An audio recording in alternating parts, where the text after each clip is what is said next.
দেখেন বাবার দোকানে আইসা কিরকম মজা পাচ্ছে। তো অনেকদিন পর ও আমার দোকান আসছে, আইসাই বৈশাই আমার সাথে দুষ্টামি করা শুরু করছে।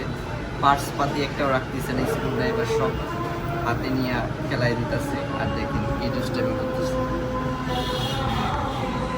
তো বন্ধুরা অনেকদিন পর ভিডিও নিয়ে আসলাম আপনাদের মাঝে। এই যে আমার অন্য মনে কত বড় হয়ে গেছে, একে আপনারা অনেক ছোট দেখছিলেন, আর দেখেন উনি এখন কত বড় হয়ে গেছে। তো আমি হাই দাও, সবাইটা হাই দাও।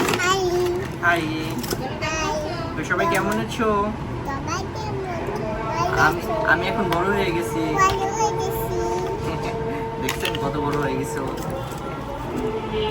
এই অবস্থা। তো আমরা আবার সামনে ভালো ভালো ভিডিও নিয়ে আসতেছি, আপনারা আমাদের ভিডিওগুলি দেখবেন এবং লাইক কমেন্ট শেয়ার করবেন। আর অবশ্যই এই ইউটিউব চ্যানেলটা যদি ভালো লাগে অবশ্যই সাবস্ক্রাইব করে দেবেন। সবাই ভালো থাকেন, আসসালামু আলাইকুম।